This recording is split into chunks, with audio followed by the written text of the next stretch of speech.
Disculpa del caso, nos hemos demorado un poquito porque hemos tenido la reunión con gerencia del seguro y por eso que hemos tenido que posponer una horita la videoconferencia, siempre con el aval de la dirección. ¿Ya? Vamos a esperar un poquito que ingresen todos los compañeros, pues ahorita son 7 nada más, 7.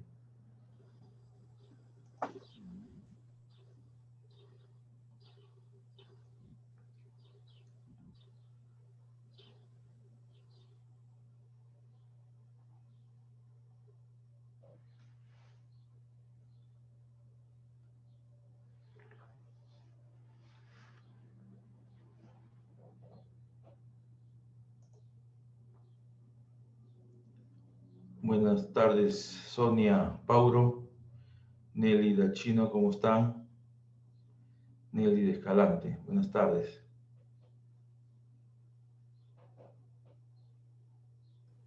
Buenas tardes, profesor. Hola, Vanilis, ¿cómo están?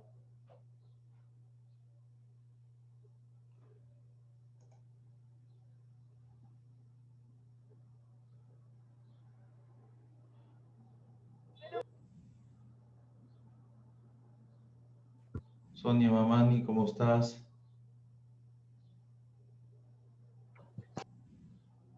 Sonia Lisbeth, ¿cómo estás? Buenas tardes, profesor. Buenas tardes.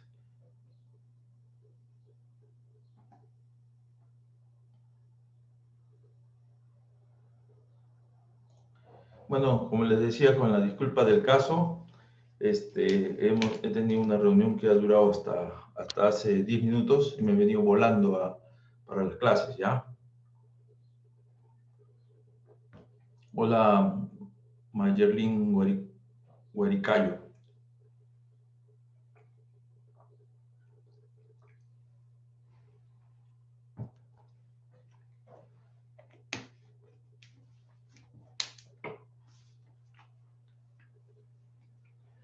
Laura Gabriel, buenas tardes.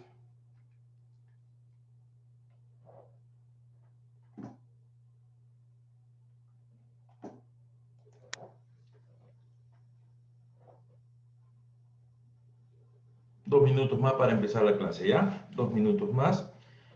Entraremos a un video. Hoy día vamos a hacer lo que se refiere a patologías del sistema nervioso, cuáles son las principales patologías y vamos a ver también su tratamiento.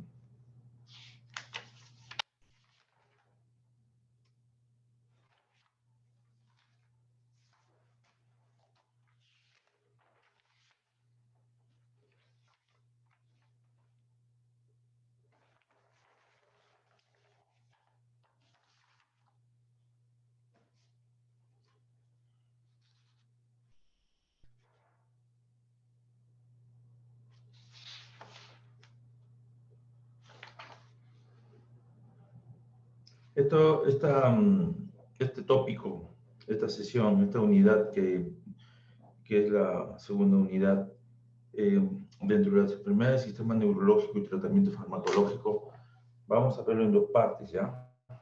Vamos a ver en dos partes. Esta semana, el día 12 y el día 19, vamos a verlo, ya por la gran cantidad ¿cómo se llama? Y amplia sesiones de clases que tenemos, o sea, por la gran cantidad de material en el sistema nervioso, ¿ya?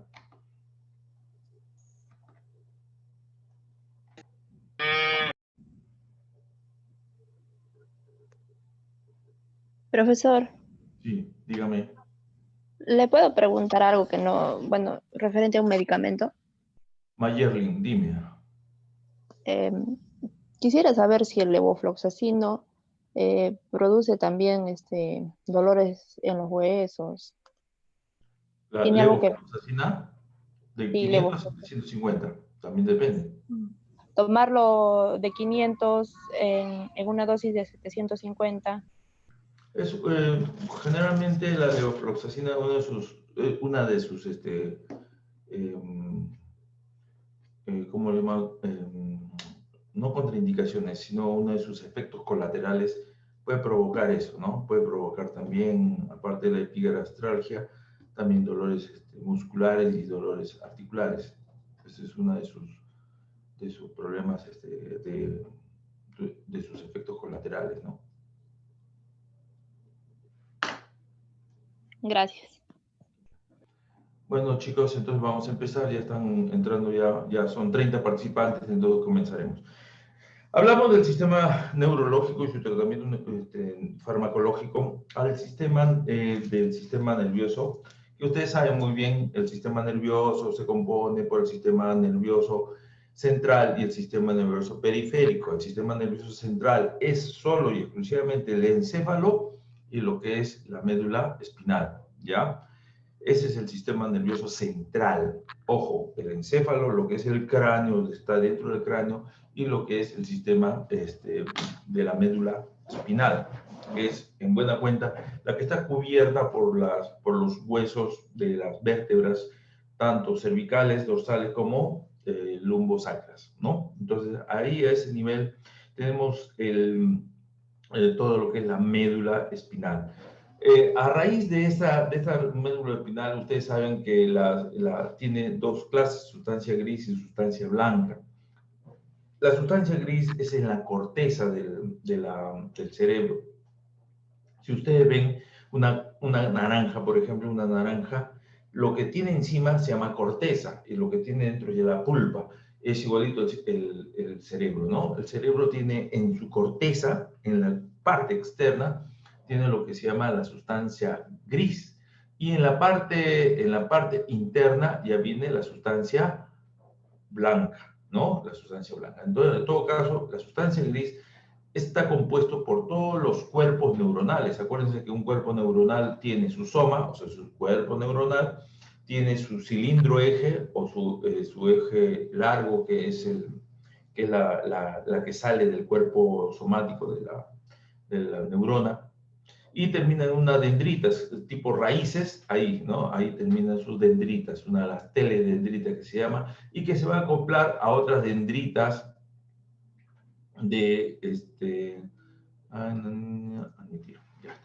a otras dendritas que están a nivel de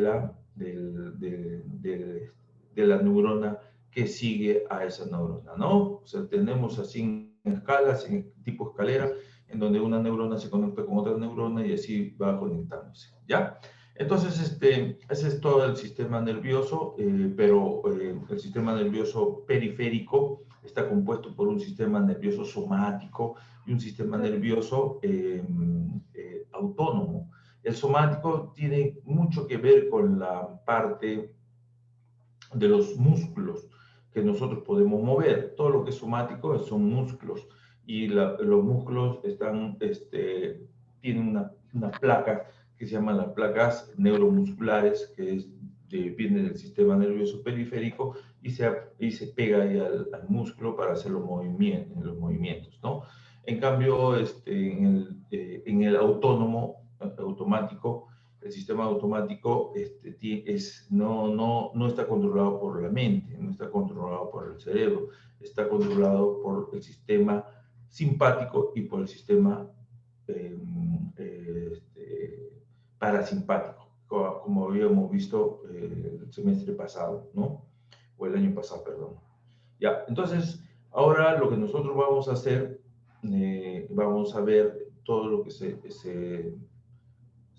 requiere al sistema nervioso en general, ¿ya? Al sistema nervioso en general. ¿Cuáles son sus enfermedades neurológicas? Vamos a ver algunas enfermedades neurológicas en este punto, para después vamos a verla también ya desde otro punto de vista de otras enfermedades también. Si hablamos de las meninges,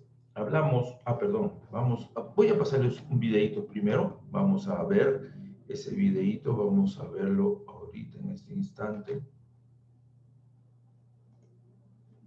Quiero que vean primero esta parte, cómo se va distribuyendo todo lo que es el sistema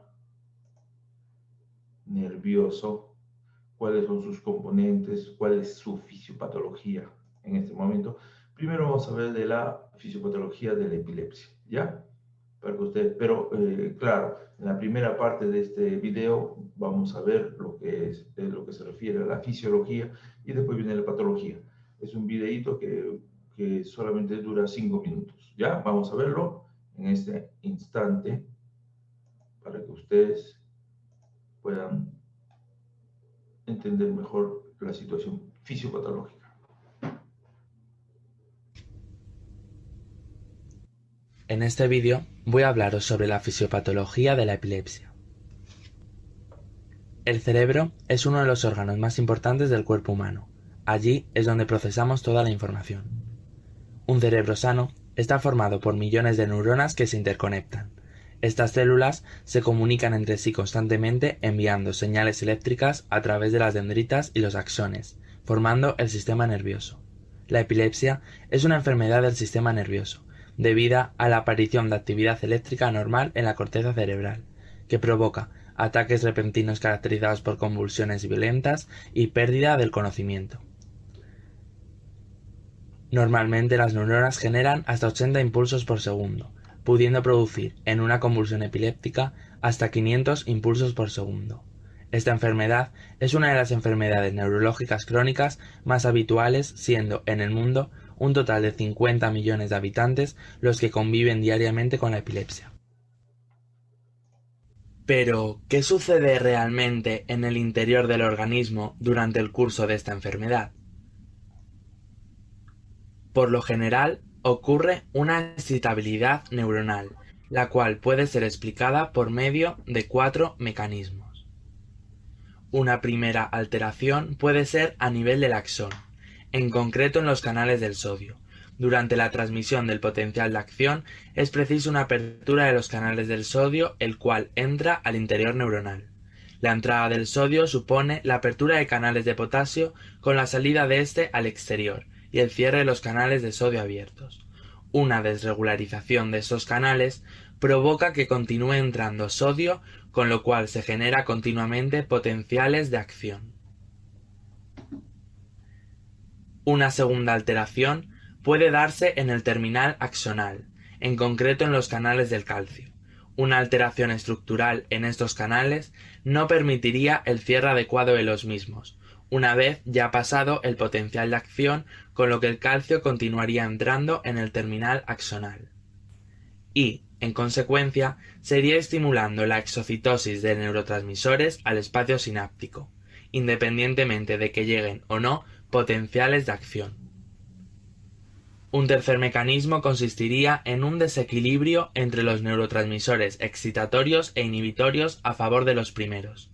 La llegada de un potencial de acción al terminal axonal estimularía la apertura de canales de calcio. La entrada de calcio a la neurona provocaría la exocitosis de neurotransmisores, pero este desequilibrio implicaría una sobreestimulación de las neuronas postsinápticas. Finalmente, un cuarto mecanismo consistiría en una alteración de los receptores postsinápticos. Estos, en condiciones normales, una vez se les ha unido el neurotransmisor, permiten la entrada de sodio al interior neuronal y se continúa el potencial de acción. Al instante, el neurotransmisor se degrada y el canal se cierra. La alteración funcional consistiría en una mayor afinidad por este neurotransmisor, el cual permanece durante más tiempo en su receptor y consecuentemente provoca una mayor entrada de sodio en la neurona y una sobreexcitación postsináptica. Estas alteraciones en el funcionamiento del sistema nervioso pueden darse por muchas causas posibles, entre las que se encuentran: predisposición hereditaria. Es más probable que una persona tenga ataques epilépticos si sus padres han padecido crisis convulsivas. Estado de maduración del cerebro. Existen diferencias entre las edades pediátricas respecto a la frecuencia de convulsiones infantiles. De esto se podrán deducir que la maduración cerebral por sí sola modifica la frecuencia de una crisis convulsiva. Existencia de lesión cerebral. El cerebro puede sufrir lesiones ocasionadas por todo aquello que pueda alterar el normal funcionamiento del cerebro, como tumores cerebrales, alcoholismo, consumo de drogas, etc. Reparaciones incorrectas. En algunos casos, el cerebro intenta reparar los daños causados, pero puede generar conexiones neuronales anormales.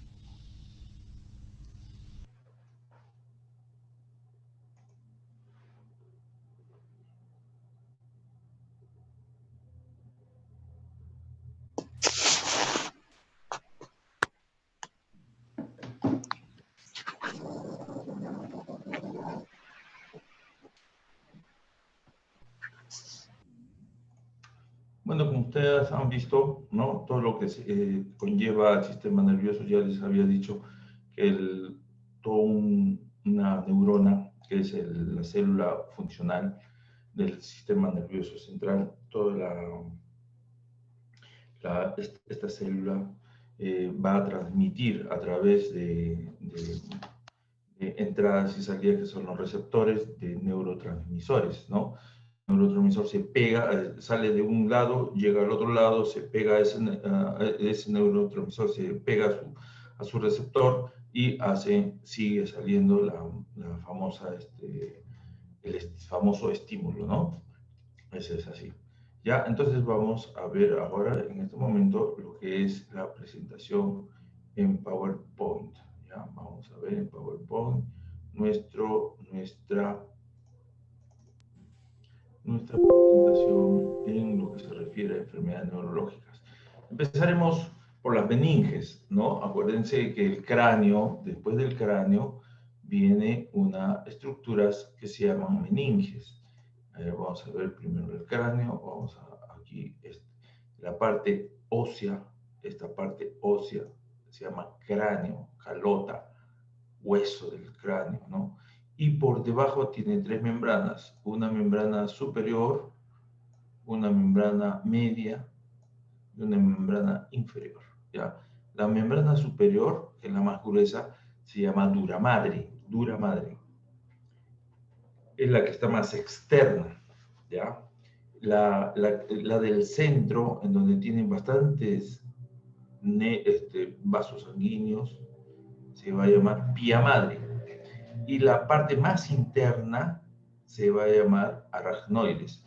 Ojo, dura madre, pía madre y aracnoides. Y en la parte esta parte más interna de la meninges, que se llama aracnoides, porque tiene una especie de una enmarañado, ¿ya?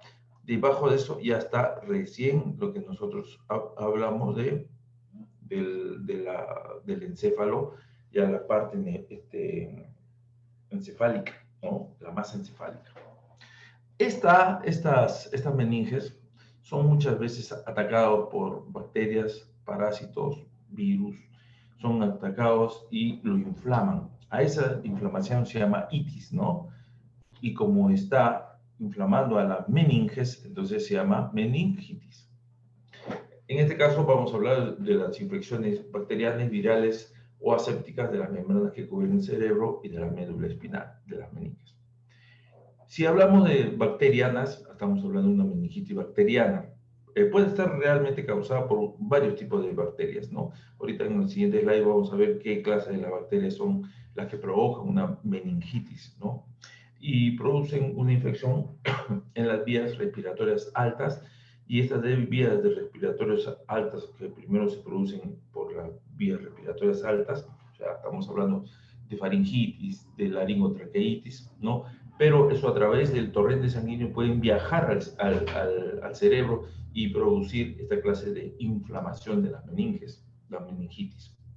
¿Ya? Acuérdense que las membranas meninges son membranas que protegen el cerebro, Entonces acá tenemos una meninge normal, ¿no? Acá tenemos una meninge normal, pero aquí ya tenemos una meninge con tejido inflamatorio. Este tejido inflamatorio es el que ocasiona esa clase de meningitis infectada, ¿ya? Acá hay una clase de meningitis, ¿no? Meningitis neumocócica, dada por el estreptococo neumocócico o neumoniae, que también provoca la neumonía en el ser humano. ya envenenamiento sanguíneo e infecciones de los senos paranasales, ya. La meningitis meningocócica causada por las bacterias de Neisseria meningitidis es común en los niños de 2 a 18 años de edad, ¿no? No tanto en niños propiamente dichos, sino en niños de 2 a 18 años de edad. La meningitis por Haemophilus también es otra clase de bacteriana en la que se puede provocar esta meningitis. Tenemos la meningitis, la listeria monocitógena, Escherichia coli y la Mycobacterium por tuberculosis. También hay una meningitis por tuberculosis, ¿ya? Miren ustedes acá la meningitis bacteriana como inflama toda la corteza cerebral y parte de las células blancas del cerebro, ¿no? Miren ustedes, es una meningitis normal, las capas meningias, este es el hueso, donde está este medio amarillito, medio marroncito, es hueso, después ya viene una de las meninges más grandes, más gruesas, después otra meninge, y la tercera que es la que está pegada al encéfalo. Entonces, eso es una meninge normal, pero cuando ya está infectado, miren ustedes cómo cambia todo, ¿no? Se ruboriza, está con problemas de tipo, como esta meningitis también ocurre a nivel de la médula, las meninges, ¿no? de la columna. Entonces, sabemos que hay una médula espinal y esa médula espinal también se inflama. Entonces, ahí viene lo que nosotros llamamos una rigidez de cuello, Bueno, aquí tenemos una meningitis viral o aséptica, ¿no? Aséptica, típicamente leve, generalmente es por un enterovirus, ¿ya? O virus comunes que entran al cuerpo, ya tanto por la boca y que viajan al cerebro y los tejidos que están al lado del cerebro donde se van a multiplicar, ¿no? Otro de los virus que también ocasiona una meningitis viral son las de la varicela zoster. Acuérdense ustedes que la varicela tiene un virus. Este virus se guarda a nivel de las células de la columna. Entonces, después de mucho tiempo, después de 10, 20 años, se puede aparecer el herpes zóster, ¿ya? Entonces, este herpes zóster es el que va a provocar la meningitis varicela zoster. Otra de los problemas de la meningitis es la fúngica, o sea, la viral, ¿no? Propiamente dicho, está causada por el hongo Cryptococcus neoformans. Esa es otra de las clases muy común de meningitis fúngica. O sea, fúngica quiere decir viral, por hongos, ¿no? Por micosis, meningitis fúngica. La meningitis criptocócica es común en los pacientes con SIDA. Este criptococo generalmente no es una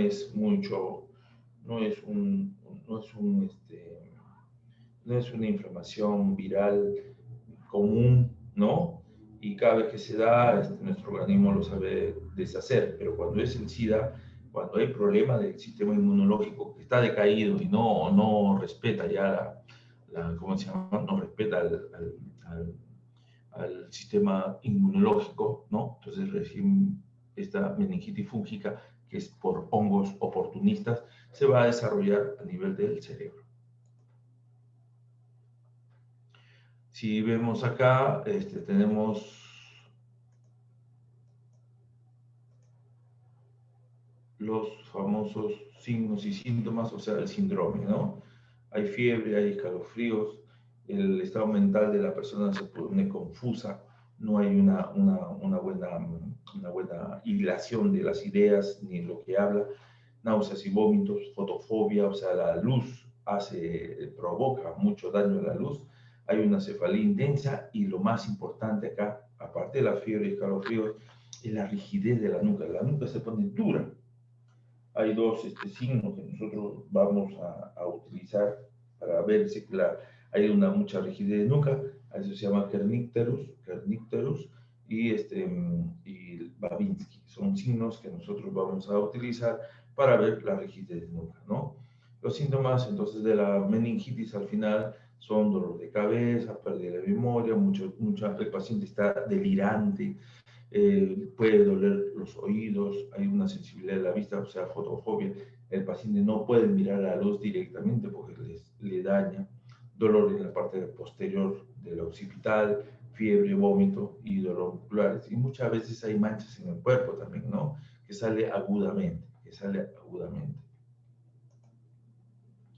Un tratamiento, se utilizan antibióticos para tratar la meningitis bacteriana. El tipo específico depende de la bacteria causante de la infección, ¿no? Puede utilizarse los famosos penicilinas gesódicas, como las penicilinas de tipo benzatínica, que son de depósito, clemisol, las procaínicas, y si fuera la bacteria un poquito más especial, como son las pseudomonas, entonces podemos utilizar también todo lo que se refiere a antibióticos de amplio espectro, llámese ceftriaxona, vancomicina, ¿no? Imipenem, ¿ya? Los antivirales se les puede administrar a las personas con meningitis herpética, antivirales. Los antifúngicos se debe administrar en las personas que tengan meningitis fúngica o meningitis por micosis hongos, ¿no? Se da sus líquidos intravenosos, medicamentos para tratar síntomas como el edema cerebral, el shock y la crisis epiléptica. Bueno, hemos llamado de las meninges, en la que la meninge, acuérdense ustedes, la parte externa, aquí, si nosotros ponemos aquí, vamos a tener primero acá el hueso, ¿no? Este es el hueso, sería el hueso. De parte del hueso tenemos la dura madre, después tenemos la pía madre y por último la aracnoides, que está pegadito a la hoja, al encéfalo. Esa es la que nosotros inflama y nosotros le llamamos meningitis. Meningitis es una irritación e inflamación del cerebro a nivel de las meninges. Pero cuando se inflama por un proceso inflamatorio, una infección, el encéfalo la parte más interna, ¿no? Ahí se llama una encefalitis. Si nosotros tenemos esa encefalitis, realmente puede producir signos y síntomas como convulsiones, estupor, coma, signos neurológicos relacionados. En los casos más graves, los síntomas neurológicos pueden ser náuseas, vómitos, confusión y desorientación, somnolencia, sensibilidad a la luz como tipo fotofobia y poco apetito no tiene el paciente y el paciente está desorientado, ¿ya? Entonces, cuando nosotros hablamos de los signos importantes de la encefalitis, a observar en un bebé con vómitos, ¿no? Van a tener vómitos, rigidez corporal, llanto constante que puede empeorar al levantar al bebé. Esos son signos patognomónicos de la enfermedad de la encefalitis. Y una de la mollerita que nosotros le llamamos coloquialmente, que se llama fontanela, esa mollerita está tensa, dura, ¿ya? O saliente, que se sale también, ¿no? ¿Por qué? Porque hay una inflamación. Y al haber inflamación, usted sabe que hay una expansión del volumen, ¿no? El punto blando en la parte superior de la cabeza es la fontanela.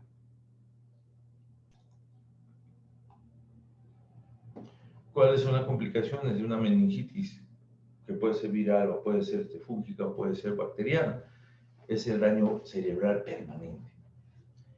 Ocurre casos severos de la encefalitis y puede afectar la audición, puede afectar la memoria, puede afectar el control muscular, puede afectar la sensibilidad, puede afectar lo que es el lenguaje y la visión.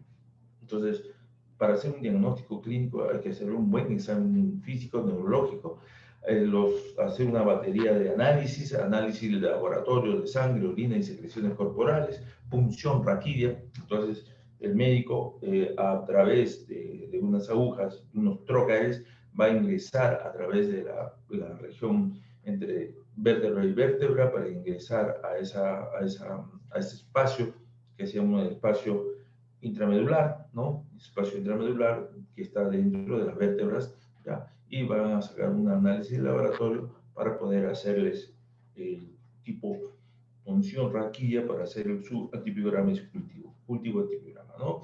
También se utiliza bastante la tomografía computarizada, la resonancia magnética y el encefalograma.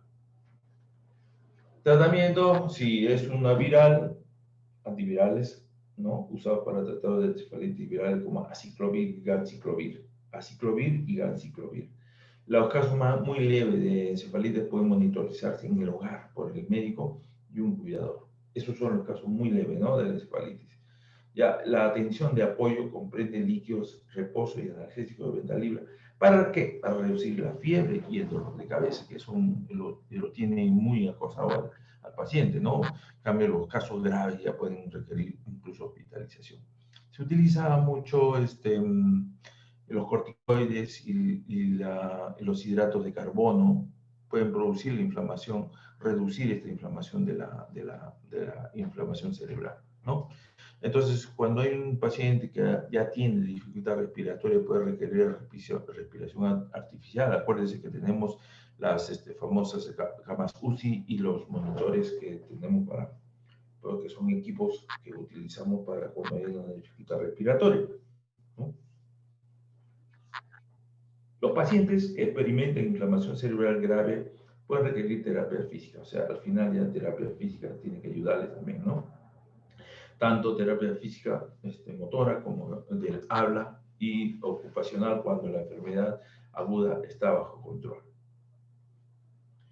Otra de las enfermedades que nos llama la atención en esta clase de ¿cómo se llama? De análisis que hacemos son los famosos enfermedad de Parkinson. Es un tipo de trastorno del movimiento. La enfermedad de Parkinson ocurre cuando las células nerviosas, o sea, las neuronas, no producen suficiente cantidad de una sustancia química denominada dopamina, ¿ya? En algunos casos son genéticos, pero la gran mayoría puede darse entre miembros de una misma familia hereditaria, ¿no? Los síntomas del mal de Parkinson o enfermedad de Parkinson, como se le llama también, el paciente está inclinado a la cabeza y el cuerpo, las manos temblorosas, las rodillas dobladas, ¿no? Y hay un famoso, una famosa, utilizamos nosotros para ver si hay una rueda dentada o no rueda dentada que nos llevaría a una enfermedad cerebral, ¿no? A eso se llama el signo de la rueda dentada. Entonces el paciente lo ponemos así y al soltarlo hace esto, ¿no? Tipo de rueda dentada, ¿ya? Esos son signos patognomónicos de una enfermedad de Parkinson, ya en su parte terminal casi, ¿no? Signos y síntomas, estos van a comenzar levemente y sobre todo en un lado del cuerpo. Cuando ya se hace más complicada la cosa, van a afectar ambos lados, ¿no? ¿Cuáles son los signos? ¿Y qué son los signos que nosotros vemos y cuáles son los síntomas que el paciente nos refiere? Temblor en las manos, ¿no? Nosotros vemos esos temblores en las manos, ¿no? Los brazos, las piernas y la mandíbula y la cara. Hay una rigidez de los brazos, las piernas y el tronco. El paciente se vuelve lento, torpe, ¿ya? De los movimientos y hay problemas de equilibrio y la coordinación, no coordina bien. Entonces, la edad avanzada, miren cómo es, alteración cognitiva, alteración del sistema de conocimiento de cognitivo, alteración de la memoria, depresión, alteración del sueño, dolores musculares y dolores articulares. Este se da generalmente por la edad avanzada. Pero los típicos de la enfermedad, ¿qué son los típicos de la enfermedad? O sea, lo que la enfermedad realmente está conllevando. Falta de expresividad facial. Entonces el paciente se ve como indiferente. Es indiferente, ¿ya? Eso, falta de expresividad facial. A eso nosotros le llamamos la cara que no tiene expresión, ¿no? La saliva aumenta exageradamente, hay una rigidez, hay temblor de las extremidades, lentitud del movimiento, es una lentitud, una bradiapsia, un bradi que quiere decir lento, y caminar, un bradicaminar, ¿no? Un lento caminar. lentitud del movimiento, pérdida de equilibrio, alteración de los reflejos posturales y alteraciones sobre todo de la marcha. ¿Cómo se diagnostica? Con la tomografía se hace un diagnóstico de historia natural, historia del paciente y un examen neurológico para diagnosticarlo.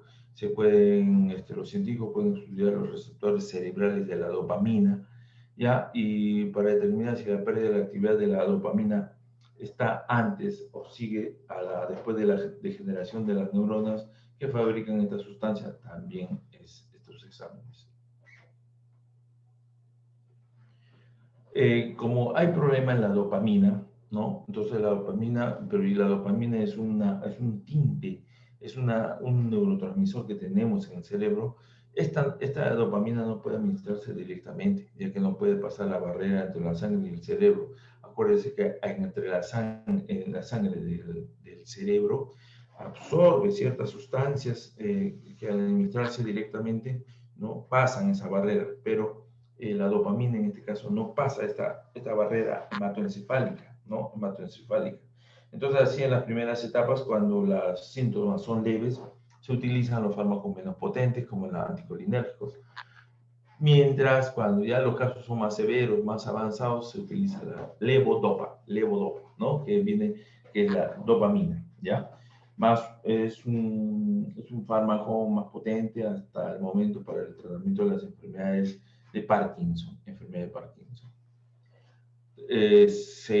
Siguiendo estos fármacos, utilizamos la levodopa, la bromocriptina, la selegilina, anticolinérgicos y la amantadina. Se ha estudiado también se ha hecho estudios pertinentes, bastante sofisticados, para ver si es que se puede o no se puede hacer un tratamiento quirúrgico, ¿ya? Esta cirugía quirúrgica pretende actuar sobre la parte dañada del cerebro. Entonces, los criterios de inclusión para una intervención quirúrgica, ¿cuáles son los criterios que nosotros debemos tener por intervención quirúrgica? Es la incapacidad funcional muy grave, ¿no? Ausencia de demencia, edad inferior a 70 años y diagnóstico confirmado. En la técnica quirúrgica que se utiliza para aliviar los síntomas de Parkinson se encuentra la palidotomía, ¿no? Entonces, en el cerebro tenemos una sustancia, un putamen, que se llama putamen, y da la zona pálida, ¿ya? Y esta pálida se retira, se hace un tratamiento quirúrgico y se retira esa glándula o esa zona del cerebro, y esa zona del cerebro también tiene sus síntomas de Parkinson cuando no hay esa dopamina, ya no hay esa dopamina. Entonces se encuentra la palidotomía, ¿no? Y aparte de eso se estimula eléctricamente también al paciente. El mal de Alzheimer es una pérdida de la función cerebral que se presenta con ciertas enfermedades. El mal de Alzheimer es una enfermedad demencia, ¿ya? Una enfermedad de demencia que afecta a la memoria, el pensamiento y el comportamiento. Memoria, pensamiento y el comportamiento. Memoria, pensamiento y el comportamiento. El tamaño del cerebro, miren ustedes, está punteado acá, está punteadito. Vamos a seguirlo esto. Está punteado, lo que ustedes ven aquí se ve, ¿no? Chicos, ¿se ve? Chicos, ¿se ve o no se ve el tamaño del cerebro sano? Que lo he pintado en azul. Esa es la corteza, ¿ya? Pero aquí se va disminuyendo y tenemos aquí el encéfalo. Está encogida por la enfermedad de Alzheimer porque desgaste, hay una hipotrofia o una atrofia cerebral, ¿ya? Mueren las neuronas con enredos, esta es una placa y la neurona sana. La placa es donde actúa la dopamina, ¿no? ¿Se acuerdan? Donde actúa la dopamina.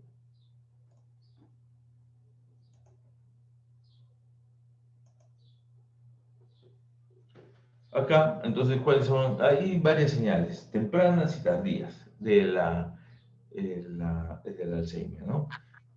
Si tienes dificultad para recordar cosas que han ocurrido recientemente, o hace la misma pregunta una y otra vez, el mismo paciente hace una misma pregunta 2, 3, 4, 5 veces y nosotros lo único que le decimos, ya mamá, ya papá, ya me han preguntado eso, pero ellos no tienen conciencia de eso, ¿no?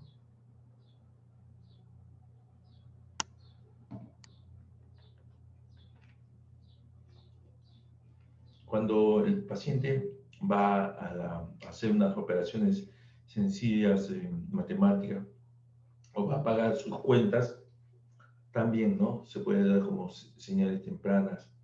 El que se va y no sabe a dónde ha ido, se puede extraviar, se puede perder, o también puede perder objetos o ponerlos en algunos lugares extraños, ¿no?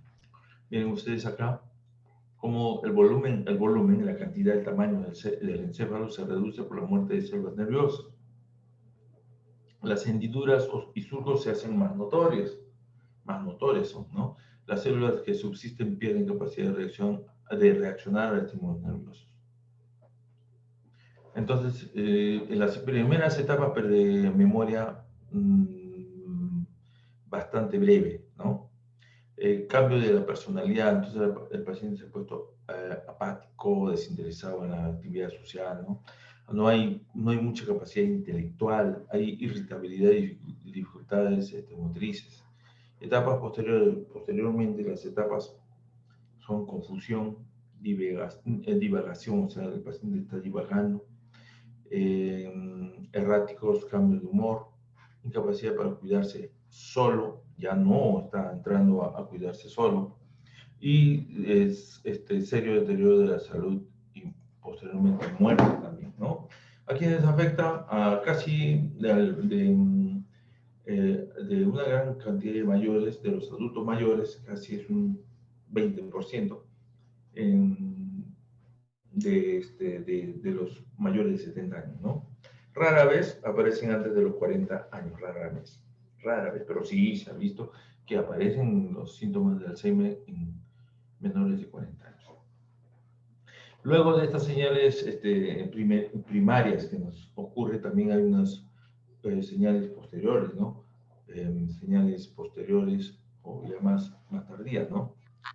Olvidarse cómo cepillarse los dientes. Hoy día me limpió los dientes o no me acuerdo. Olvidarse de los nombres de las cosas comunes, olvidarse de todo lo que,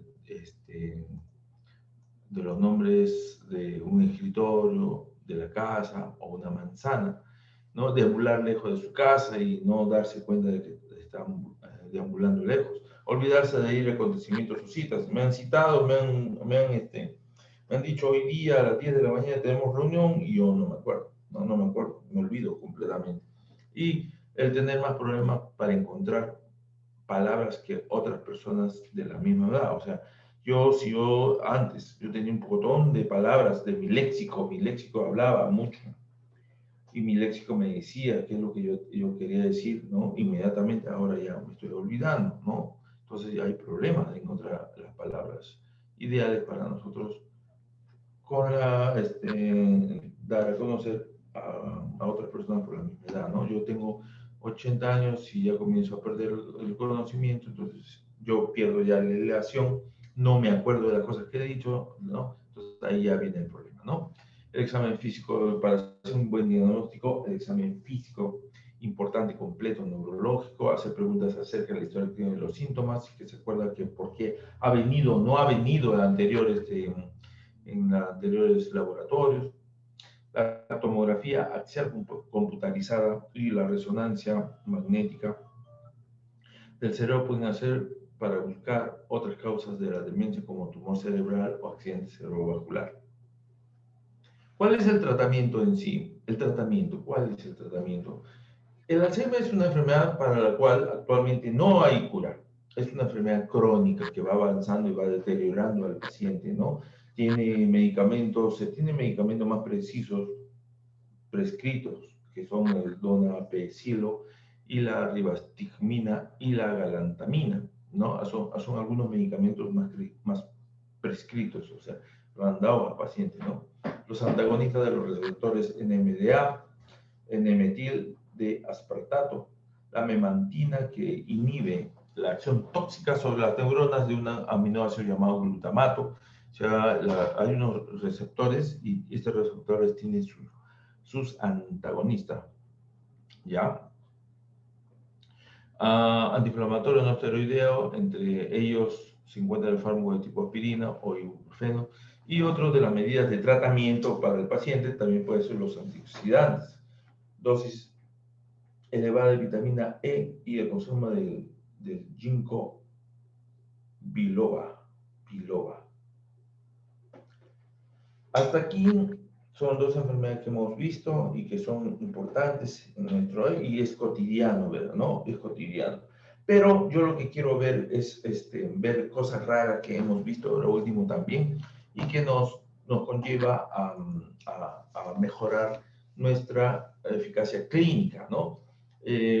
Los problemas de salud pueden ser leves, moderados o graves, ¿no? Entonces, el Guillain-Barré es un problema de salud grave.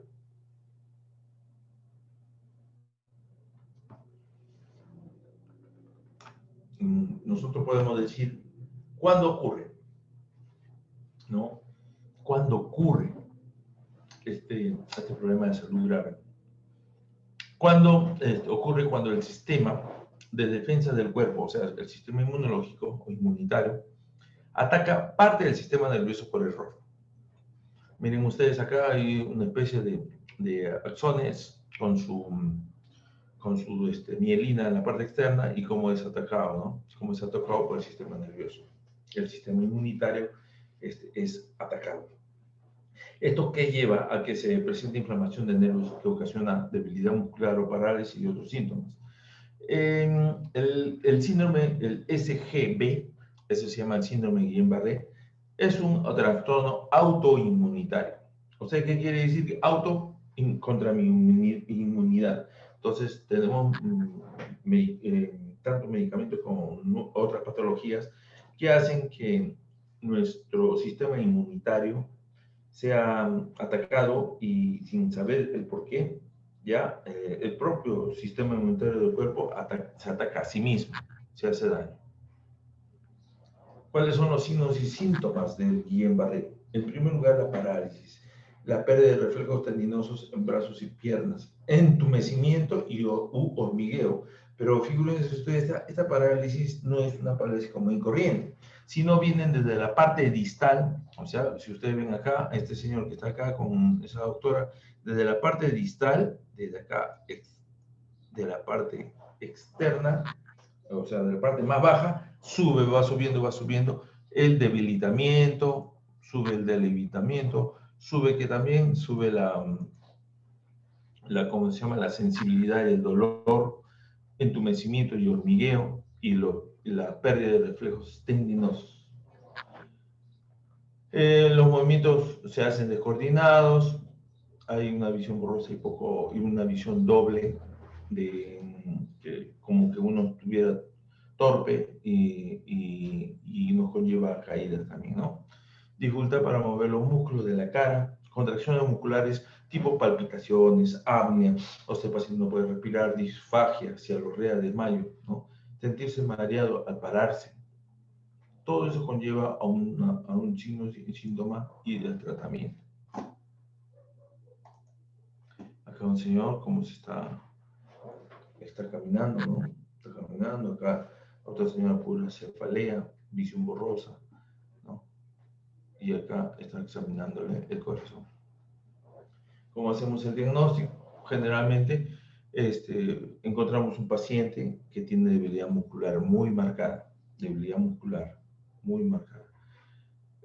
le hace una punción lumbar y se le prueba al laboratorio, se le dice que necesitamos un examen cualitativo o cuantitativo, según uno nos haga, de todo este proceso de Guillain-Barré, del síndrome Guillain-Barré.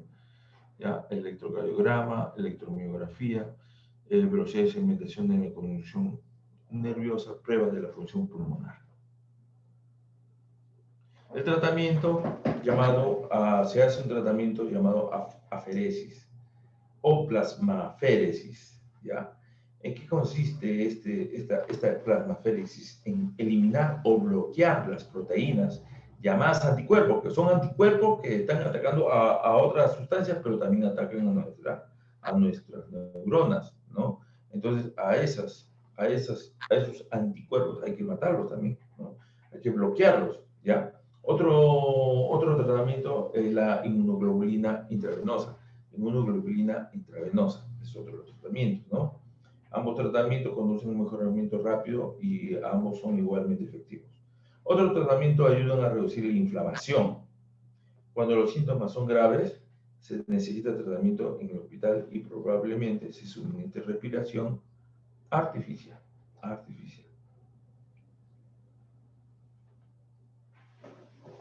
Miren ustedes acá no se nota mucho la disminución la disminución del encéfalo, ¿no? No se nota mucho.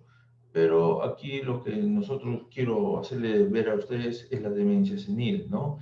Las funciones cerebrales causa de ciertas enfermedades, ¿no? Tanto afecta a la memoria, afecta el pensamiento, afecta el juicio, el lenguaje, ¿no? El comportamiento, ¿no? Entonces hay una dilatación de los ventrículos, ensanchamiento de los surcos, reducción del grosor de la materia gris, ¿no? La materia gris se va reduciendo, y evidencia de una atrofia severa. Hay una evidencia de atrofia severa. El cerebro se está disminuyendo en su grosor. Todo a nivel cerebral, ¿no? Todo, no es una partecita nomás, sino a nivel cerebral. Hay dos principales causas de la demencia, tanto el Alzheimer como la demencia vascular. Alzheimer y la demencia vascular. El Alzheimer constituye la causa principal de la demencia, ya que entre el 50 y el 700% de los casos de demencia se producen a causa de esta enfermedad, por el Alzheimer, ¿ya? Estamos hablando ahorita de la demencia senil, ¿ya? El Alzheimer es uno de los productores de la demencia. Y hay una demencia vascular que tiene problemas de conducción vascular, ¿no? Que es el 50 al 25% de los casos de demencia. La demencia vascular supone un deterioro de la circulación sanguínea. Realmente es un deterioro de la circulación sanguínea, porque cuando hay demencia vascular, el cerebro no tiene flujo sanguíneo y por lo tanto no tiene oxígeno, no tiene alimentación y por lo tanto va a haber una pérdida de sus funciones. Otras causas menos habituales que puedan producir esta enfermedad son los tumores cerebrales, infecciones, que son infecciones externas, la famosa esclerosis múltiple, que todos los vasos sanguíneos, los nervios, todo se va esclerosando, se va poniendo duro, el SIDA, Parkinson, la hidrocefalia, los traumatismos encefalocranianos muy seguidos, golpes en la cabeza, ¿no? Que son la enfermedad de Lyme, que es una enfermedad producida por un bicho, ¿no? Que está en la casa muchas veces, ¿no? El alcohol también provoca esa pérdida ¿cómo se llama? De conocimiento, esas pérdidas hay endurecimiento, y ahí el paciente ya no recuerda nada. Y el alcohol también, otras toxinas, y sobre todo la falta de vitamina B12. La vitamina B12 o hidroxocobalamina es una vitamina que provoca que el sistema nervioso central a nivel superior se maneje bien en los niveles de conciencia, ¿no? Niveles de conciencia. Acá, por ejemplo, tenemos en la parte de abajo, que ustedes están mirando a un niño cabezoncito, ese niño tiene una hidrocefalia, ¿no? Hidrocefalia. Acá la señora tiene un tumor también. Eso puede ocasionar dentro de las enfermedades cerebrovasculares, pueden ocasionar esas demencias, ¿no? Esas demencias. ¿Cuáles son los signos y síntomas? Ya hay unos pequeños olvidos, hay unas pequeñas pérdidas de memoria, hay unas pequeñas pérdidas de conocimiento a corto plazo. O sea, Ahorita la persona hace una actividad y en el momento que menos piensa ya se olvidó. Piensa que lo ha hecho o no lo ha hecho. Creo que no lo ha hecho, ¿no? Dificultades en la concentración, cambios en el humor, el paciente está tranquilo y comienza a gritar, ¿no? Comienza a ponerse un poco agresivo. Problemas para encontrar las palabras, ¿no? Cualquier situación de estrés, preocupación o depresión puede provocar estos síntomas, ¿no? De la demencia. Pueden provocar estos síntomas de la demencia. La enfermedad avanzada aparecen episodios ya cuando ya ha avanzado más la enfermedad, ya hay problemas de desorientación en tiempo y espacio. O sea, no sabe dónde está, no sabe qué hora es, no sabe en qué día está, ¿no? Hay dificultades para realizar acciones cotidianas, normales de su vida, como el vestirse, el aseo, el hablar, el comer, incluso a veces puede no reconocer a algún familiar, y eso ya es una enfermedad ya más avanzada, ¿no? Una pérdida de memoria. Y la fase ya final de esta demencia, que ya es muy grave, ¿no? La pérdida de memoria, ya no habla el paciente, ya no habla. Se produce una inmovilidad y comienza la incontinencia total. El paciente comienza a orinarse, a defecar, ¿no? Porque no tiene conocimiento, no tiene conciencia como un niñito, ¿no? No reconoce a los familiares cercanos, ni sabe quién es él o ella, ¿no? Y puede tener incluso una gran dificultad para alimentarse.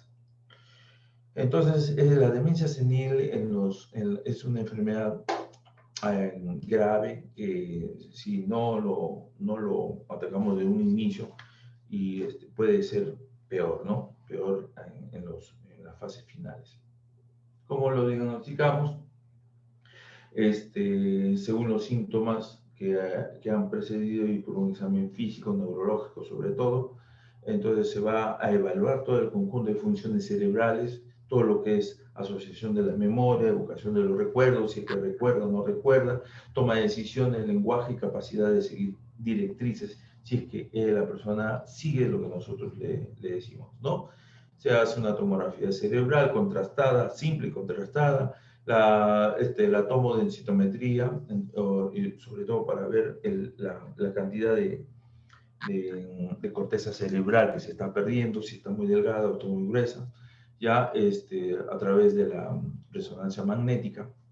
Entonces, la confirmación definitiva del diagnóstico puede ser obtenida solo después de una biopsia, que puede estudiarse, se le hace una biopsia, se permite estudiar la estructura de un ligamento, de un fragmento de los tejidos cerebrales, ¿no? O al final de una autopsia realizada después de la muerte incluso, ¿no? Si nosotros tenemos un porcentaje alto de familiares que han sufrido esta enfermedad, entonces nuestra demencia va a ser próxima. Nosotros después de los 65, 70 años podremos tener ya incluso problemas de demencia, ¿no? De demencia senil, ¿ya? Entonces, ¿por qué? Porque la demencia senil puede provocar lo que se refiere a la demencia familiar o la demencia histórica, o sea, la demencia hereditaria, ¿no? Entonces, es preferible consultar a un médico cuando ya se llega a este problema, ¿no? Externamente en el extranjero se ha utilizado la tacrina como un medicamento que mejora, ¿no? Mejora la memoria.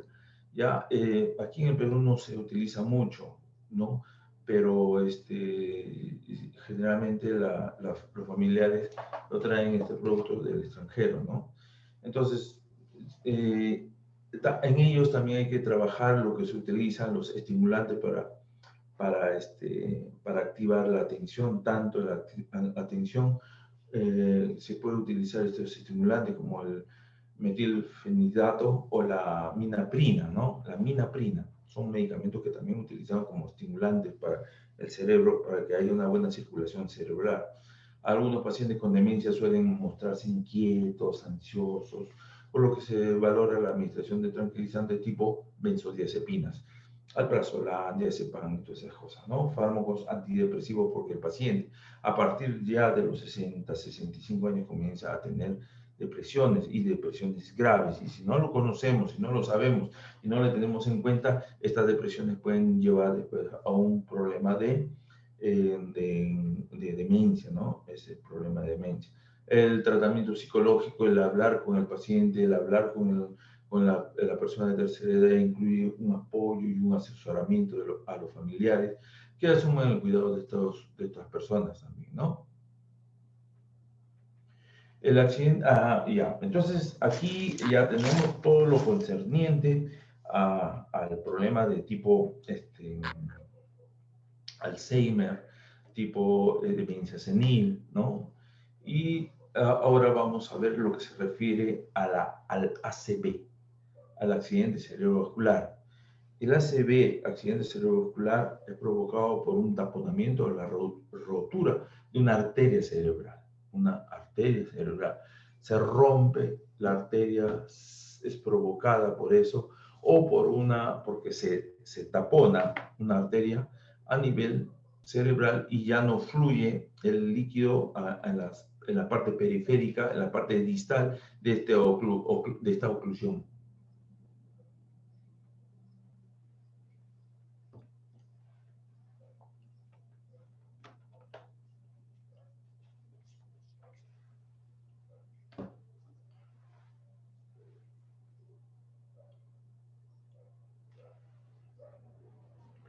Este accidente cerebrovascular puede llevar fácilmente a la muerte, ¿no?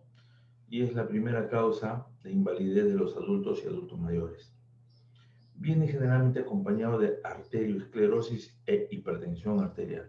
¿Qué quiere decir arteriosclerosis? La arteriosclerosis es el endurecimiento, esclerosis viene endurecimiento de toda la pared cerebral, arterial sobre todo, ¿no? Arterial en el cerebro. La falta de oxígeno va a provocar lesiones o la muerte del tejido cerebral, a lo que se llamaríamos nosotros infarto, ¿no?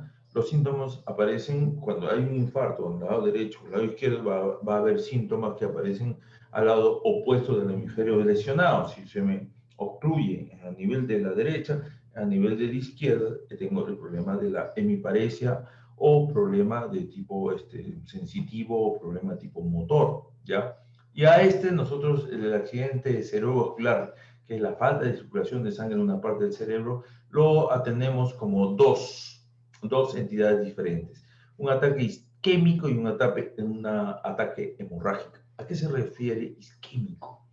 El isquémico es porque hay un coágulo que tapona.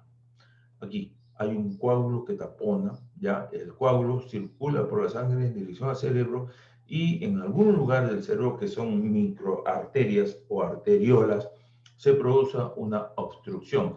Y al producirse la obstrucción, la parte distal se queda sin irrigación y va a provocar lo que resulta una lesión, ¿no? En cambio, el hemorrágico, la pared débil de una arteria se puede romper, ¿ya? La acumulación de sangre puede dañar los tejidos circundantes, ¿no? No sé si ustedes han escuchado alguna vez lo que se refiere a aneurisma. El aneurisma es la pared de la arteria que está muy flácida, muy blanda, muy suavecita y se acumula sangre ahí y al final una presión arterial alta y pum, revienta eso y provoca una hemorragia en la zona y la zona donde está la hemorragia va a carecer de irrigación suficiente como para que pueda incluso matar al paciente, ¿no? Matar al paciente. Pueden haber dos causas en los accidentes cerebrovasculares isquémicos. Pueden ser causa por el taponamiento que ya habíamos hablado, no llega sangre a una parte del cerebro, la grasa, el colesterol y otras sustancias se acumulan en la pared de las arterias y forman una sustancia pegajosa, ¿verdad? Forman una sustancia pegajosa. Si nosotros observamos que no llega sangre a una parte del cerebro, quiere decir que la parte distal se va a de la parte del cerebro se va a morir porque no va a haber una buena irrigación en esa zona. Ya la grasa, el colesterol y otras sustancias se acumulan en la pared de las arterias y forman una sustancia pegajosa que se llama placa, que nosotros llamamos placas. En el accidente cerebrovascular hemorrágico, como habíamos hablado, ¿no? Una parte del cerebro, el vaso sanguíneo, se va a debilitar y se rompe, ¿ya? Lo que va a provocar que la sangre se escape hacia el cerebro. Algunas personas ya por defecto, o sea, ya porque hay un problema de defecto en el sistema vascular cerebral, va a ocurrir que si estas personas, los vasos sanguíneos de ellos tienen una forma de debilidad de las paredes. Se debilitan esas paredes y al final hacen una bolsa, un aneurisma.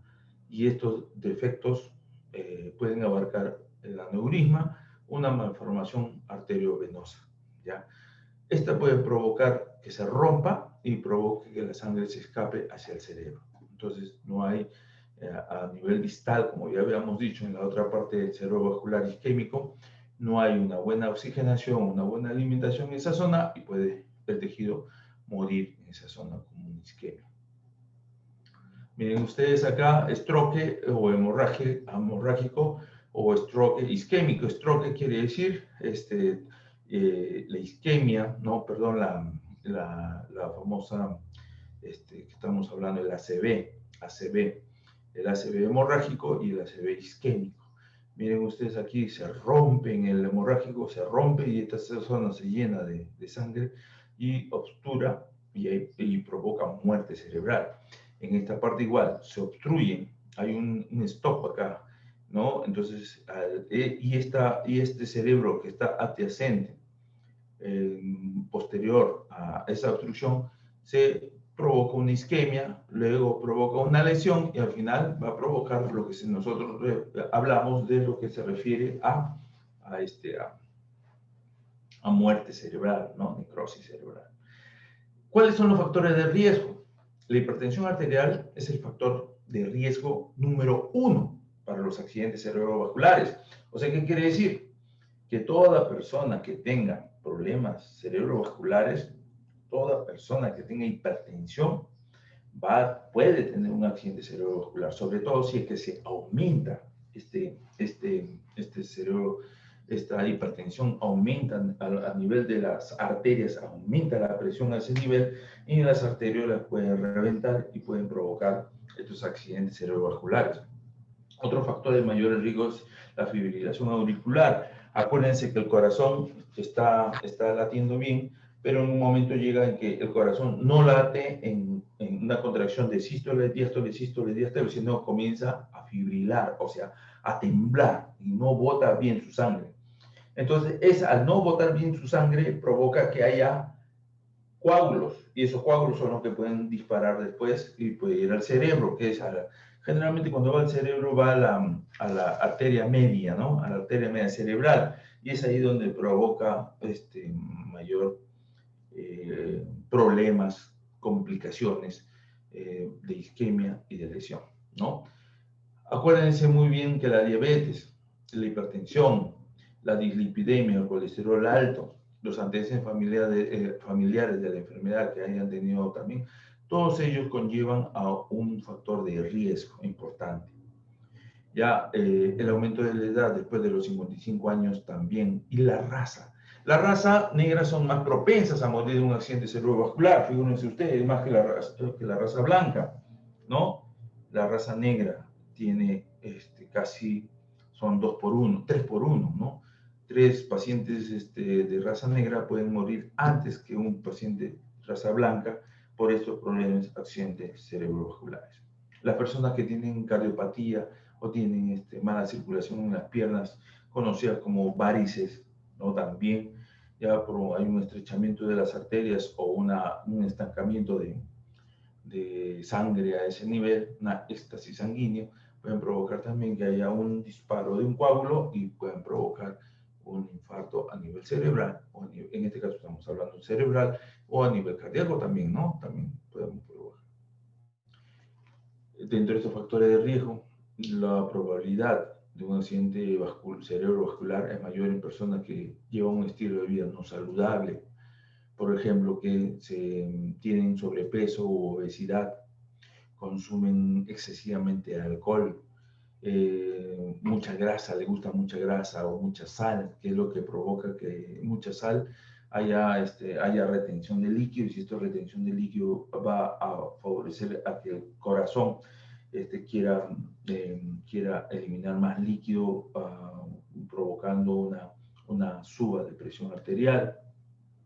El fumar también es muy común factor de riesgo. El consumir cocaína y otras drogas ilícitas también son factores de riesgo. Y las píldoras anticonceptivas pueden aumentar la probabilidad de tener coágulos sanguíneos. El riesgo es mayor si las mujeres fuman y tienen más de 35 años. Tienen más de 35 años. ¿Qué siente el paciente que tiene este problema? Puede tener vértigo, dificultad para hablar, piernas o brazos entumecidos o adormecidos, entumecimiento o adormecimiento de la cara también, cefaleas intensas y no habituales, dificultad para caminar, pérdida súbita de la visión de un ojo o visión borrosa o limitada. Puede haber mareos, que está concadenado con los vértigos. Puede haber una dificultad para manejar los brazos o coordinar los movimientos, ¿no? Y al final una confusión general, Ya el cerebro contribuye a que los movimientos sean uniformes y coordinados, sobre todo el cerebelo.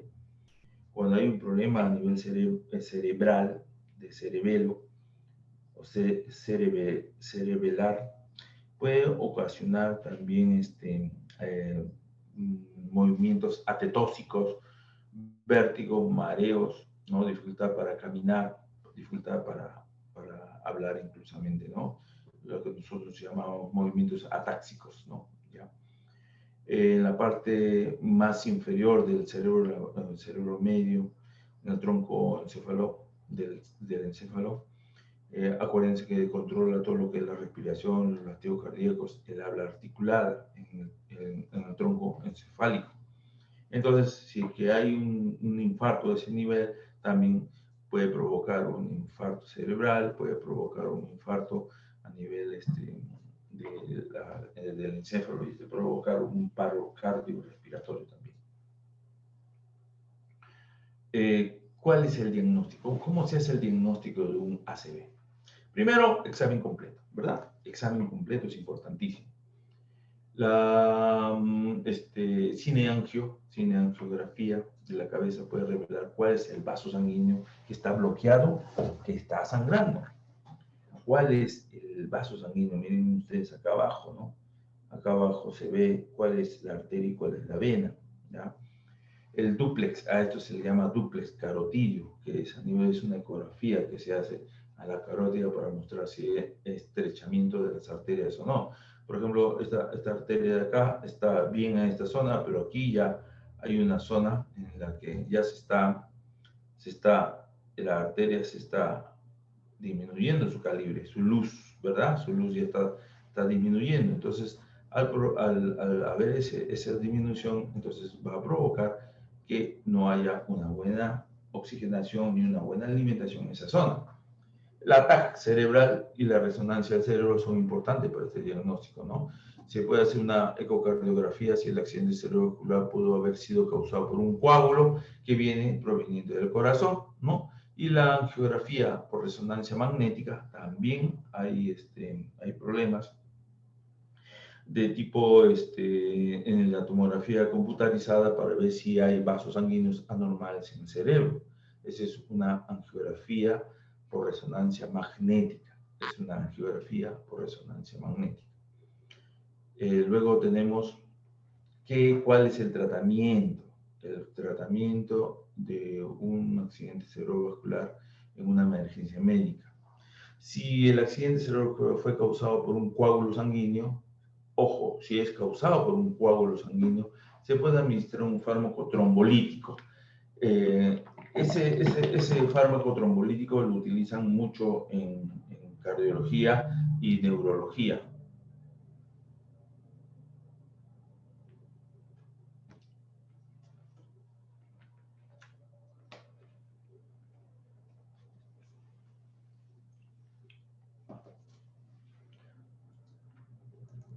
Se utiliza mucho en neurología y cardiología, sobre todo para poder disolverlo, ¿no? Para poder disolverlo.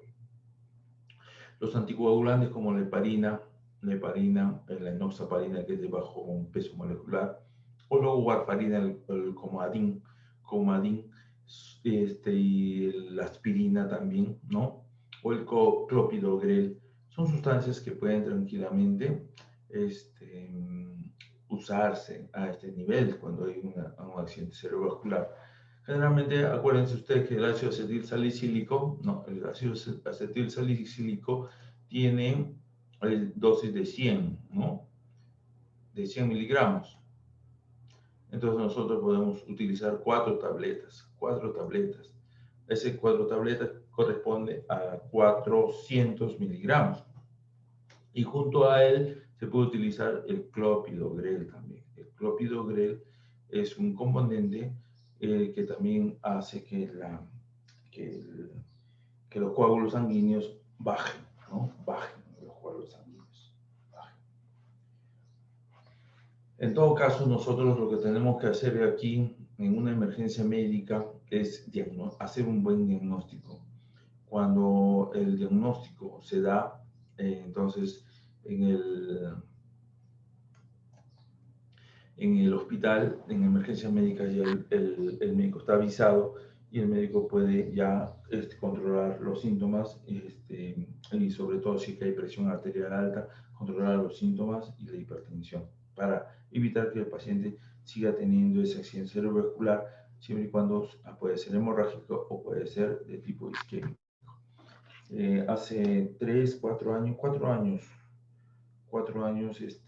había un pacientito de 83 años de edad, hace 4 años, 83 años de edad, que sufría de hipertensión arterial, mucho tiempo, pero él se controlaba con su losartán y su hidroclorotiazida.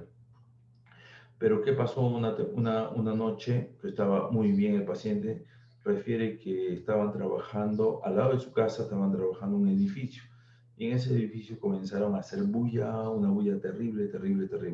Tan es así que él no podía dormir por la bulla, ¿no? Y como que le estaba aumentando la presión por la bulla. Se fue a orinar y no pudo orinar. Él se paró, fue a orinar y no podía orinar. Se echó en la cama a querer dormir, no podía dormir tampoco. En la mañana siguiente, ya eran 2, 3, 4 de la mañana, a las 6 de la mañana, 7 de la mañana, está conversando con su esposa y le dice que no se podía mover. Él ya tenía un antecedente hace 5 años que había tenido un infarto, una isquemia cerebral, pero con el clopidogrel que le digo yo a ustedes y el ácido acetilsalicílico que se le dio, mejoró bastante el paciente, mucho mejoró.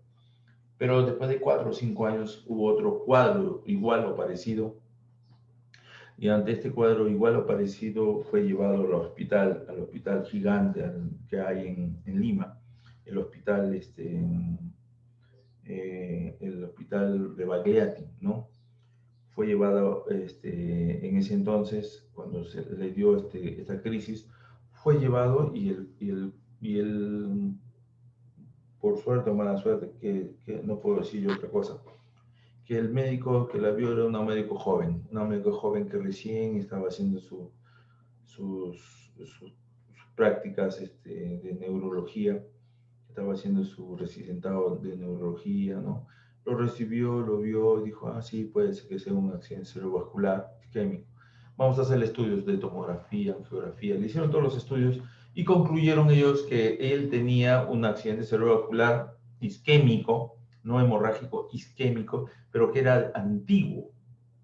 Entonces lo tuvieron ahí en la camita del paciente, lo tuvieron en la camita mucho tiempo, ha estado 4, 6, 8, 10, 12 horas, ¿no? Y sin tratamiento, al parecer sin tratamiento. No se convinieron a ver cómo estaba su presión arterial, ¿no?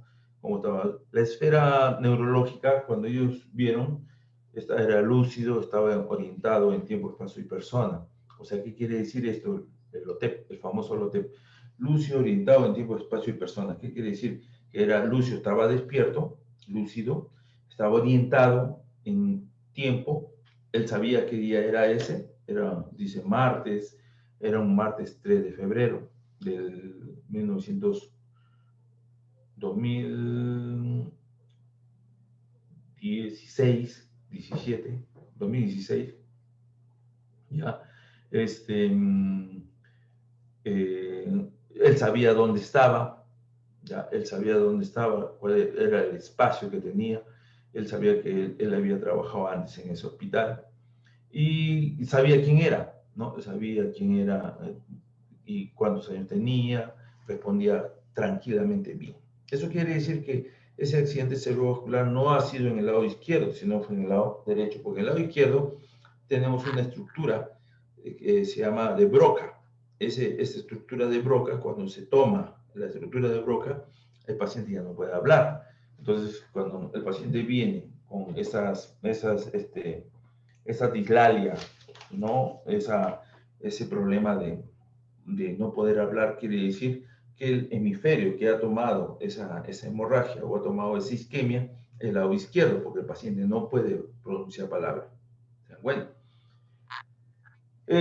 No fue más que evaluado así superficialmente y con las tomografías y la angiografía que le hicieron, concluyeron los médicos que ese paciente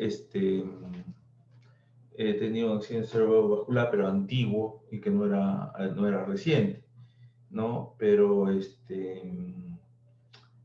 tiempo les desmintió, porque ese día que estuvieron ellas, que eran 2 de febrero, en la madrugada a las 12, 1 de la madrugada del día del siguiente, ya en la madrugada, él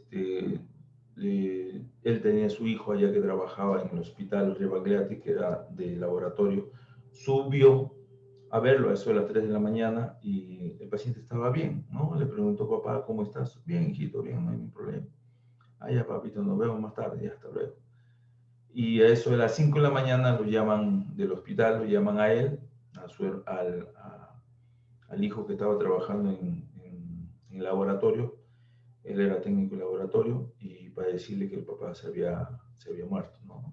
Que su papá se había muerto y que le había dado un infarto cerebral y es lo que le provocó la muerte, ¿no?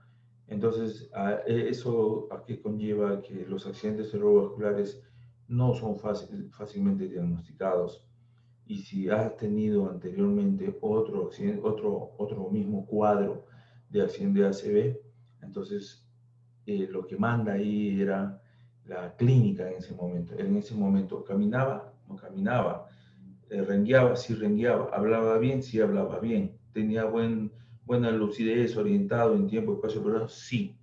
Por lo tanto, no podríamos decir que fuera ay, ¿cómo estaba la presión arterial?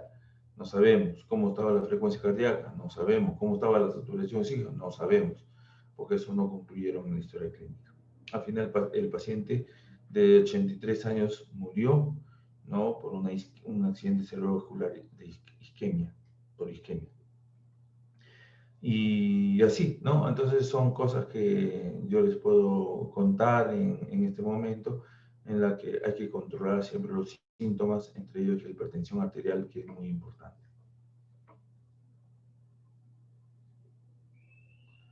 Hasta acá, ¿alguna pregunta, por favor? Doctor, una consulta. En el caso de lo que estaba diciendo, que se puede administrar ácido acetilsalicílico con clopidogrel, no, al juntarlos o al administrarlos juntos, no produciría una hemorragia No, No. La hemorragia se da, hija, cuando el INR, el índice de índice hemorrágico, es mayor de más de 3, ¿no? 3 o 4.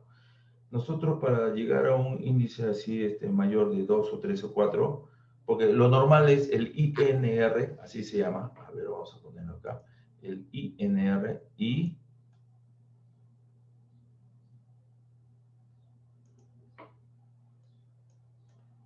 el INR, que nosotros le tomamos en laboratorio, que viene de la protrombina. Entonces, cuando ese INR, lo normal es 1. Tú, yo, todos, cualquier persona nos dosan el INR y es 1. Pero, ¿qué es lo que pasa? Si yo a la warfarina o el clopidogrel o la aspirina yo les doy, ¿no?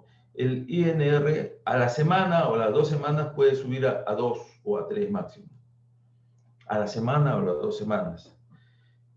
Si le damos uno en ese momento, que es 4 tabletas de 100, no llega una aspirina de 500 que venden en la calle que se llama Mejoral, no llega una aspirina de 500.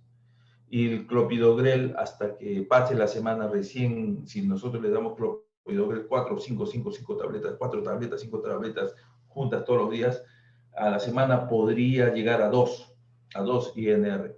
Entonces tienen un margen de seguridad. Lo único que yo les digo, es que ese margen de seguridad no va a tener ninguna repercusión a nivel de ¿cómo se llama? Cardiovascular o cerebral, siempre y cuando no sea un hemorrágico. Claro, tiene usted razón. Si es un problema hemorrágico, un problema de un accidente cerebrovascular hemorrágico, puede provocar, sí, más hemorragia, eso es verdad. Pero si es un problema isquémico, por ejemplo, en el infarto también se provoca esto, ¿no? El infarto también provoca esta serie de eventos, ¿no? De isquémicos. Entonces, en el cardíaco también se puede utilizar esto. En todo caso, si no sabemos si es hemorrágico o es isquémico, porque los dos tienen la misma presentación, entonces mejor es no darlo y llevarlo inmediatamente al hospital. Pero yo le voy a dar un tic así, rapidísimo. Generalmente el isquémico, el ACV isquémico, es progresivo. Entonces ahorita yo estoy bien, más tarde me encuentran medio maluco, en la noche ya me encuentran medio desorientado, y en la madrugada ya me encuentran más desorientado, ¿no? Entonces yo estoy cursando ante un ACV isquémico. Pero si ustedes me encuentran a las 12 del mediodía bien, normal, y a las 12:15, con todo ese problema que le digo yo, irritable, hablo incoherencias, no hablo nada, estamos ante un hemorrágico. Esa es la forma que uno puede diferenciar, ¿no? El paciente se va cayendo en el aspecto de conocimiento, en la lucidez, en tiempo, espacio, persona, va cayendo. Ese es probablemente en un 80%, ese es isquémico. Pero si el paciente cae en 5 o 10 minutos, en media hora cae de estar bien a estar mal, entonces ese paciente tiene un problema de un accidente cerebrovascular hemorrágico. ¿Se dan cuenta? En medicina todo tampoco no es como siempre nos explicaban en la Facultad de Medicina, no es todo así, una regla exacta, no es una regla exacta, no es un 1 más 1, 2 como es en matemática, no es así. En medicina las cosas pueden ser relativas, no pueden ser concluyentes. Pueden ser que también encuentres una hemorragia, un paciente con accidente cerebrovascular hemorrágico, ¿no? Pero yo les digo una cosa, si ese paciente tiene un accidente cerebral hemorrágico, no lo salva nadie. Pero si tiene un accidente cerebrovascular isquémico, eso podría ser el inicio de que el paciente no se muera. El paciente que yo les he hablado era mi padre, ¿no? con 83 años se murió de esa forma. La primera vez cuando, y el hijo que estaba ahí en el laboratorio era mi hermano que trabaja ahí en Rebagliati, en el Hospital Gigante. Entonces mi padre era hipertenso, era diabético, y él tenía esos dos problemas, pero nunca había tenido ninguno. Y eso que cuando yo iba para allá, yo llevaba incluso hasta chocolates de Ibérica. Uy, él era el primerito en comer, ¿no? Y cada vez que yo estaba allá, nos íbamos a una de los restaurantes arequipeños que había, y él, lo primerito era su adobo, ¿no? Su adobo o su chicharrón de chancho, ¿no? Que le encantaba tanto, con su camote frito y todas esas cosas. Pero él inmediatamente ya se sentía algo malito por haber comido tanto, ¡pum! Su antidiabético, su metformina, su glibenclamida y para la presión arterial. Él se cuidaba así de esa forma, ¿no? La primera vez le dio 5 años atrás, le dio un accidente cerebrovascular isquémico. En la segunda vez le volvió a dar y estuvo un día bien tranquilo, al día siguiente como que se puso un poquito mal, en la noche ya no podía moverse, pero lúcido completamente.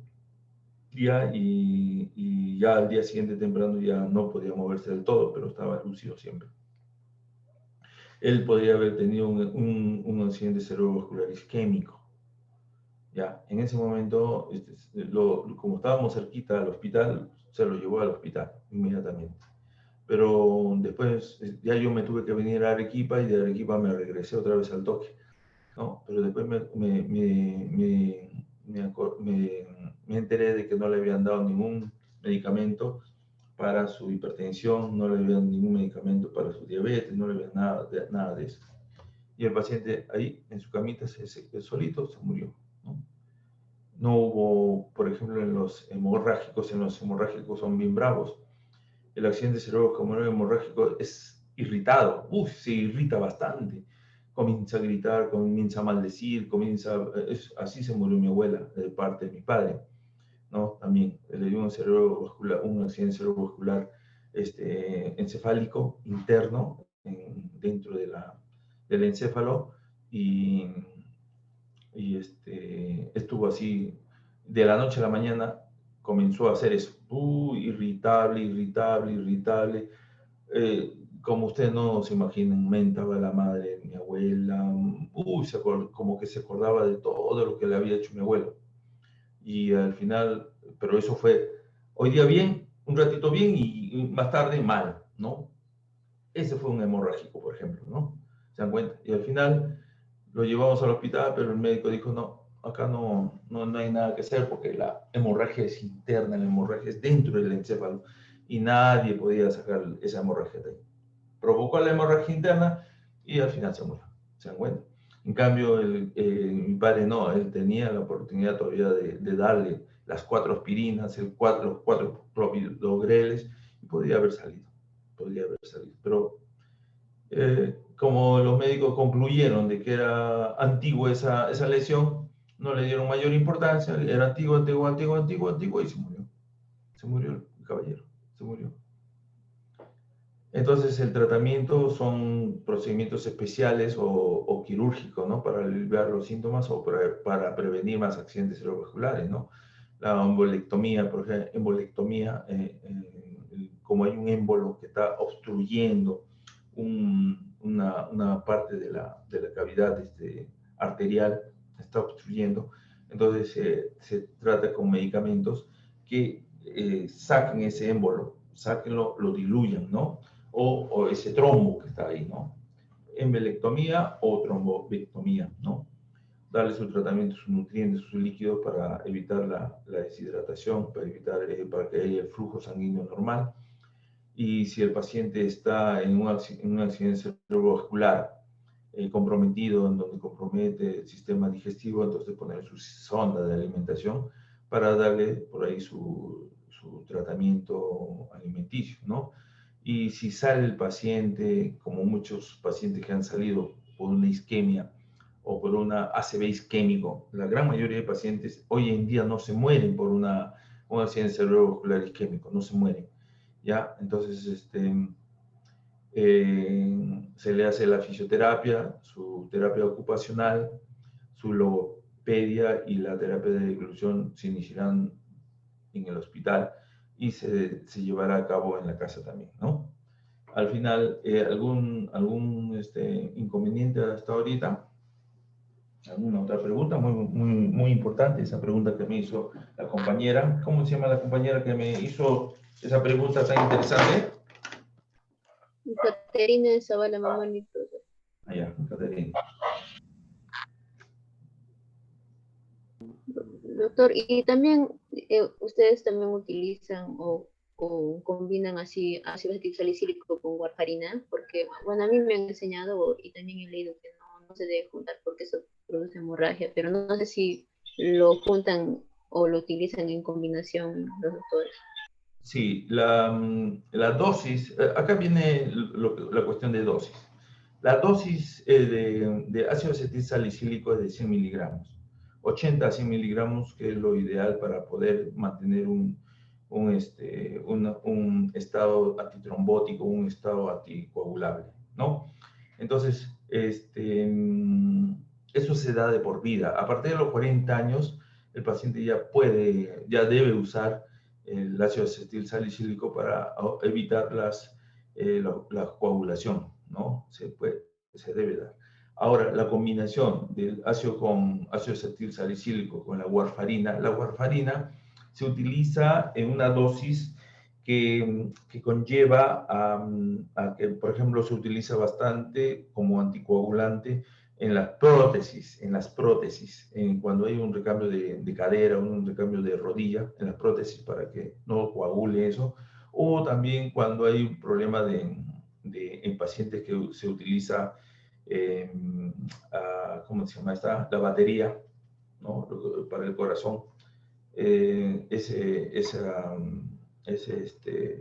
equipo que nosotros utilizamos para que cuando hay bradicardia, entonces el paciente pueda tener un marcapaso, ¿no? Establecido a través de esa batería que se llama marcapaso, ¿no?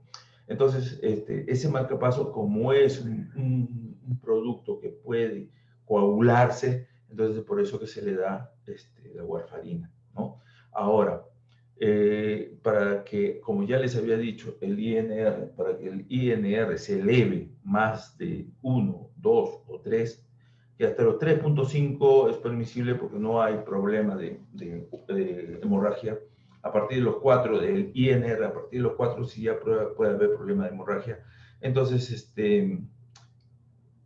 se utiliza un ensayo terapéutico. Entonces, al paciente se le da mitad, en todas las semanas se le da mitad uno, mitad uno, así, ¿no? Y se le dosa el INR. Si el INR está bien en las 2-3 semanas, se mantiene eso. Si está muy poco, está a 2, a 2.5, eso también depende de la idiosincrasia de cada paciente, ¿no? Si está en 2, 2.5 y yo necesito que sea 3.5, tengo que aumentarle. O todos los días, o lo aumento un día sí, un día no, un día sí, un día no, entero, ¿no? Entonces, así se va haciendo un ensayo terapéutico, de tal forma que el paciente se le dosa otra vez el INR según como esté. Si está en 3, 3.5, que yo necesito que esté, tranquilamente ya lo puedo dejar así. Eso no conlleva a que vaya a tener hemorragia, siempre y cuando el paciente no vaya, nosotros no le vamos a dar más, ¿no? O sea, el paciente se olvidó en la mañana y en la tarde vuelve a tomar, ¿no? Y así, ¿no? Porque hay pacientes que se olvidan y toman doble vez, ¿no? Ahí sí pueden conllevar un estado, pero mientras tanto no pueden llevar. Igualmente, si ustedes, algunos que han podido tener la suerte, porque es una suerte, la suerte de ver un tratamiento para COVID. Ustedes saben que el tratamiento en el COVID lo que prima es la coagulación sanguínea a través de los factores de coagulación en la persona. Entonces, a ese paciente se le pone su enoxaparina. Se le pone su enoxaparina, que es una heparina de bajo poder molecular, ¿no? Y se le pone sus 60 miligramos hasta 80 miligramos de acuerdo al kilogramo de peso, ¿ya? Y se le da también, se le puede dar 2 o 3 aspirinas de un inicio, ¿se dan cuenta? Entonces, eso quiere decir que sí se puede dar. Al que les habla, cuando yo estuve implicado en eso, me comenzaron a dar mi aspirina y me ponían mi clopidogrel una vez por día, por 6 días, ¿se dan cuenta? Entonces, yo en ningún momento he sangrado, en ningún momento me ha venido ni un sangrado, ni nada de esas cosas, ¿no? Pero siempre dosando. 6 días primero me dieron y después me dieron 4 días más. Entonces, tranquilamente se trabajó con el enoxaparina, que es una heparina de bajo peso molecular, y se utilizaba la aspirina también, ¿no? Al final, lo único malo de la aspirina es que comenzó a doler el estómago por la gastritis que provoca, por la lesión el problema gastrolesivo que tiene, y tuve que quitármelo al final. ¿Se dan cuenta? Así es. ¿Alguna otra pregunta? Ya, chicos, entonces no hay ninguna otra pregunta, entonces nos vemos a la siguiente. Está en la plataforma, está por favor ¿cómo se llama? Está la tarea, ¿ya? Está la tarea en Word, para que ustedes lo abran y vean, y visualicen la tarea y los cuadritos que tienen ahí los rellenen, ¿ya? Son medicamentos que están utilizando en epilepsia, se utiliza en epilepsia, y yo quiero que ustedes lo desarrollen ahí, en esos cuadros, ¿ya? Listo, sin más, sin menos, entonces nos seguimos viendo. ¿Listo? Hasta la siguiente, chicas, entren a la plataforma porque ahí vean la tarea que está, ¿ya? Hasta luego, cuídense. Gracias, profesor. Cuídese. Igualmente, gracias, Caterina. Cuídense. Gracias, profesor. Chao, Dora. Chao, cuídense. Adiós.